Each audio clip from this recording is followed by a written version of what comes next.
Hi friends, నా పేరు సంజీవ్ బాకీ. నేను మీకు జోకులు బాకీ, మీరు నాకు నవ్వులు బాకీ.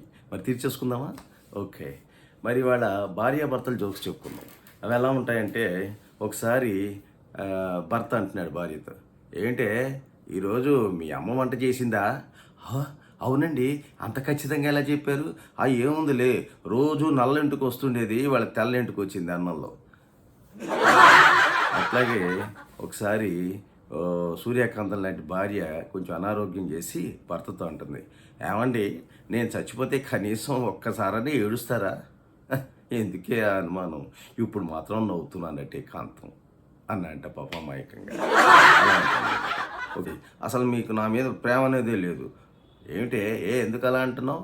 చూడండి, ఆ పక్కింటి సుబ్బారావు గారు చక్కగా రాత్రి అయ్యేటప్పటికి మల్లెపూలు తీసుకొచ్చి ఆ బెడ్ మీద వేసి వాళ్ళ ఆవిడని ఎంత ప్రేమగా చూసుకుంటారో, మీరు ఉన్నారు దండగా. ఏంటే, వాడిది పూల వ్యాపారం, అందుకే మిగిలిపోయిన పూలన్నీ తీసుకొచ్చి ఆ బెడ్ మీద పడేసి పడుకుంటాడు. మరి నాది కారం వ్యాపారం, నేను కూడా కారం చల్లమంటావా అన్నాడు.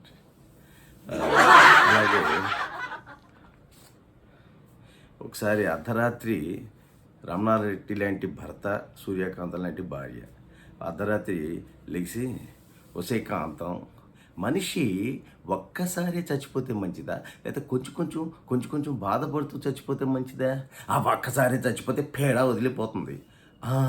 అలా అయితే ఒక కాలు నా పొట్ట మీద వేసావు, రెండో కాలు నా పీక మీద వేయి, చచ్చి ఊరుకుంటా అని. అలాగే ఒకసారి భార్యకి డౌట్ వచ్చింది, ఏమండి, నేను ఒకవేళ సడన్గా చచ్చిపోతే మీరు రెండో పెళ్లి చేసుకుంటారా? చచా, ఊరిక అవే మాటలు కాదండి, ఎందుకో మీ మీద నాకు డౌటు, చేసుకుంటారని. ఏమండి, మీరు రెండో పెళ్లి చేసుకున్నారు, కానీ నేను ఇష్టపడి కొనుక్కున్న డ్రెస్సులు ఉన్నాయి చూసారా బీరువాలో, అవి మాత్రం దానికి ఇవ్వకండి. అబ్బా, ఆ సరోజ్కి ఆ బట్టలు పట్టవే అన్నారు. అలాగే ఒకసారి ఏంటి, ఆ వంకాయలు అమ్మే అమ్మాయి అంత అందంగా కనిపించిందా మీకు? అవునే, చాలా అందంగా ఉంది. నీకెలా తెలిసినాయి? మీరు తెచ్చిన వంకాయలన్నీ పుచ్చు వంకాయలే, మీరు దాని మొహం గేసి చూస్తున్నారు, అదేమో పుచ్చు వంకాయలు మీ మొహాన్ని కొట్టింది. మరి అలాగే ఒకసారి ఒక గయ్యాళి భార్య, ఇది ఇలా అరిచి అరిచి అరిచి చచ్చిపోతే దీనికంటే అందమైన దాన్ని, దీనికంటే తెలియగల దాన్ని, దీనికంటే బాగా డబ్బున్న దాన్ని చూసుకుని కులుకుదాం అనుకుంటున్నారేమో, అవేమి సాగవు. ఎందుకే కాంతం లేనిపోని ఆశలు కల్పిస్తావు అన్నాడట పాప అమ్మాయికి. అది.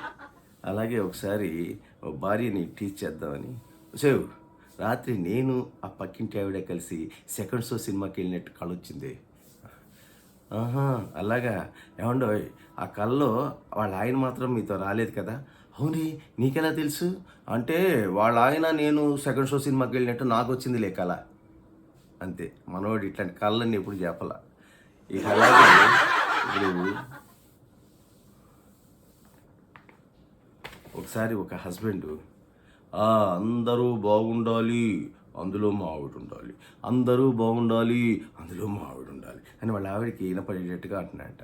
కానీ ఆవిడ వంటింట్లోంచి, అయినా సరే ఈరోజు మీరే బట్టలు ఉతకాలి, అయినా సరే మీరే ఈరోజు వంట చేయాలి అని లోపల నుంచి రిప్లై ఇచ్చిందంట. ఇలా సరదాగా జోక్స్ కూడా మనం చెప్పుకోవచ్చు. మరి ఇట్లాంటి జోక్స్ మీరు ఇంకా వినాలంటే, నా వీడియోలు మీకు రావాలి అంటే మీరు ఇమీడియట్గా లైక్ చేయండి, సబ్స్క్రైబ్ చేయండి, పక్కనే ఉన్న ఐకాన్ బెల్ నొక్కండి. నేను మీ ఇంటికి వచ్చేస్తా, ఈ జోక్స్ చెప్పేస్తా. మరి మీరు కూడా జోక్స్ చెప్పండి, ఇలా అందరి మెప్పు పొందండి. అలా ఇట్లు మీ సంజీవ్ బాకీ.